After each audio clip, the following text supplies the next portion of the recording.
Mission मंगल और चंद्रमा के बाद भारत अब सूर्य मिशन के लिए उड़ान भरने वाला है। हालांकि दुनिया के कई ऐसे देश हैं जो सूर्य स्टडी के लिए पहले से ही मिशन भेज चुके हैं, लेकिन इस बार बात कुछ अलग है क्योंकि इस बार बारी भारत की है। चंद्रयान 3 के बाद इसरो कुछ ही दिनों में अपना पहला सूर्य मिशन आदित्य L1 लॉन्च करेगा। आदित्य L1 भारत का पहला सोलर मिशन होगा जो सूर्य की कोरोना की स्टडी करेगा। बता दें, कोरोना सूर्य के वायुमंडल का सबसे बाहरी भाग होता है। इसे नॉर्मली आंखों से नहीं देखा जा सकता क्योंकि ये आमतौर पर सूर्य की चमकदार रोशनी में छिप जाता है, इसलिए इसे विशेष उपकरण के जरिए ही देखा जा सकता है। हालांकि कोरोना को उस वक्त देखा जा सकता है जब कंप्लीटली सूर्य ग्रहण लगा हो। बात अगर आदित्य L1 मिशन की करें तो भारत का ये नया मिशन सूरज की जांच करेगा और सूर्य के इर्द गिर्द घूमने वाली सारी जानकारी इसरो को भेजेगा। इस मिशन के सफल होने से पृथ्वी की ओर आने वाले तूफानों को ट्रैक किया जाएगा और साथ ही इस बात की भी फोरकास्टिंग की जा सकेगी कि इनका इम्पैक्ट पृथ्वी पर क्या पड़ेगा। आदित्य L1 मिशन सूर्य के प्रकाश मंडल और क्रोमोस्फीयर का अध्ययन करेगा और सूर्य की 24x7 इमेजिंग भी करेगा। बता दें, पहले इस मिशन का नाम आदित्य 1 था, फिर इसका नाम आदित्य 1 से बदलकर आदित्य L1 कर दिया गया। आदित्य L1 का मतलब होता है आदित्य लैग्रेंजियन पॉइंट 1। बता दें, लैग्रेंजियन पॉइंट एक ही नहीं है बल्कि कई सारे हैं, जैसे पॉइंट 2, पॉइंट 3, पॉइंट 4 और पॉइंट 5। लेकिन इसरो इस मिशन को लैग्रेंजियन पॉइंट 1 यानी ऑर्बिट L1 में लॉन्च करेगा। बता दें, वही ऑर्बिटल है जो सूर्य और पृथ्वी के बीच का पहला लैग्रेंजियन पॉइंट है। अब आपको बताते हैं लैग्रेंजियन पॉइंट क्या होता है। दरअसल ये अंतरिक्ष में एक ऐसी जगह होती है जहां पर पृथ्वी से भेजी जाने वाली चीजें रुक जाती है। ऐसा इसलिए होता है क्योंकि इस जगह पर गुरुत्वाकर्षण का खिंचाव और कक्षा की गति का संतुलन बना रहता है। इसे और आसान भाषा में समझते हैं। मान लीजिए सूर्य के केंद्र से लेकर पृथ्वी के केंद्र तक एक सीधी सरल रेखा खींच दी जाए और इस सरल रेखा के ठीक बीच में किसी वस्तु को रख दिया जाए तो क्या होगा। जाहिर है कि सूर्य का स्ट्रॉन्ग ग्रेविटेशनल फोर्स यानी शक्तिशाली गुरुत्वाकर्षण बल, जो कि पृथ्वी के गुरुत्वाकर्षण बल से कहीं अधिक है, इस वस्तु को अपनी ओर खींचेगा। अब यदि इसी सरल रेखा के बीच रखी इसी वस्तु को धीरे धीरे पृथ्वी की ओर लाया जाए तो यह वस्तु पृथ्वी के करीब होती चली जाएगी क्योंकि इस पर पृथ्वी के गुरुत्वाकर्षण का बल प्रभाव बढ़ता जाएगा और सूर्य का प्रभाव उसी अनुपात में घटता भी जाएगा। अब यदि सरल रेखा के बीच इसी वस्तु को धीरे धीरे पृथ्वी की ओर लाया जाए तो ये वस्तु पृथ्वी के करीब होती चली जाएगी क्योंकि इस पर पृथ्वी के गुरुत्वाकर्षण बल का प्रभाव बढ़ता जाएगा और सूर्य का प्रभाव उसी अनुपात में घटता भी जाएगा। ऐसे में एक पोजीशन आएगा जब इस वस्तु पर सूर्य और पृथ्वी दोनों का प्रभाव बराबर हो जाएगा। ऐसे में वस्तु ना तो सूर्य की तरफ जा पाएगा और ना ही पृथ्वी इसे अपने तरफ खींच पाएगी, जिसके बाद वस्तु अधर में रुक जाएगी। यानी ऐसा प्लेस जहां पर सन और अर्थ के ग्रेविटेशनल फोर्स इक्वल होते हैं उसे लैग्रेंजियन पॉइंट कहा जाता है।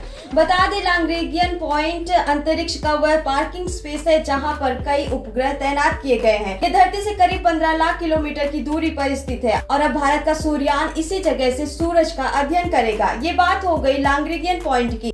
आपको बता दें, आदित्य L1 स्पेसक्राफ्ट में 7 पेलोड है, जिसमें से 6 पेलोड इसरो और अन्य संस्थानों ने बनाए हैं। इस मिशन में primary payload visible emission line coronagraph यानी VELC है। VELC सूर्ययान का सबसे जरूरी और प्राइमरी पेलोड है।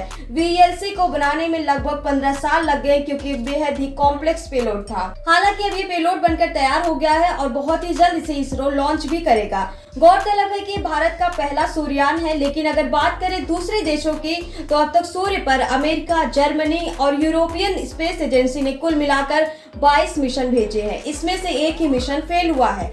बता दें, सबसे ज्यादा मिशन अमेरिकी स्पेस एजेंसी नासा ने भेजे हैं। नासा ने पहला सूर्य मिशन पायोनियर 5 साल 1960 में भेजा था, जिसके बाद जर्मनी ने नासा के साथ मिलकर अपना पहला सूर्य मिशन 1974 में बनाया और इसको लॉन्च किया। और इन सब के बाद यूरोपियन स्पेस एजेंसी ने अपना पहला मिशन नासा के साथ मिलकर 1994 में भेजा था। यहाँ पर इस बात को नकारा नहीं जा सकता कि स्पेस सेक्टर में नासा का भौकाल सालों पुराना है। बता दें, नासा ने अकेले ही 14 मिशन सूर्य के पास भेजे हैं। इसमें से 12 मिशन सूरज के ऑर्बिटर हैं, यानी सूर्य के चारों तरफ चक्कर लगा रहे हैं, और एक मिशन फ्लाई बाय है और दूसरा सैंपल रिटर्न था।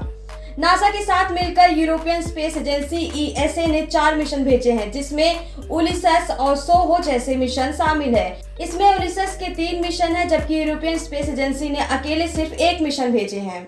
वहीं जर्मनी ने नासा के साथ मिलकर 2 सोलर मिशन लॉन्च किया है, जिसमें से एक 1974 में और दूसरा 1976 में भेजा गया था। दोनों का नाम होलियोस A और B था। बता दें 1969 में नासा द्वारा भेजा गया पायोनियर ई स्पेसक्राफ्ट एक ऑर्बिटर था जो कि सफल नहीं रहा था क्योंकि यह अपनी तय कक्षा में पहुंच ही नहीं पाया। बात अगर यूरोपियन स्पेस एजेंसी की करें तो इसने नासा के साथ मिलकर 2008 में उलिसस 3 मिशन भेजा था। हालांकि वह पूरी तरह सफल तो नहीं हुआ लेकिन कंप्लीटली अनसक्सेसफुल भी नहीं था क्योंकि उलिसस ने शुरुआत में कुछ डेटा भेजे थे लेकिन बाद में उसकी बैटरी खत्म हो गई जिसके बाद वह ट्रांसमिशन नहीं कर पाया। बता दें साल 2001 में जेनेसिस मिशन लॉन्च किया गया था जिसे नासा ने भेजा था। जेनेसिस मिशन का उद्देश्य सूरज के चारों तरफ चक्कर लगाते हुए सौर हवाओं का सैंपल लेना था। हालांकि मिशन ने इस काम में सफलता भी हासिल की थी लेकिन जब ये सौर हवाओं का सैंपल लेकर धरती की तरफ लौट रहा था तब उसकी क्रैश लैंडिंग हुई। हालांकि यहाँ पर सुकून की बात ये थी कि नासा के वैज्ञानिकों ने काफी सारे सैंपल कलेक्ट कर लिए थे। फिलहाल अब देखना ये होगा कि भारत का सूर्ययान मिशन कितना सक्सेसफुल होता है और कितना नहीं। हालांकि ये वीडियो यही समाप्त होता है। अगर वीडियो आपने यहाँ तक देख लिया है तो चैनल को सब्सक्राइब करते वीडियो को जरूर लाइक कर दें। इसके बाद जल्दी मिलेंगे एक नए वीडियो के साथ, तब तक के लिए नमस्कार।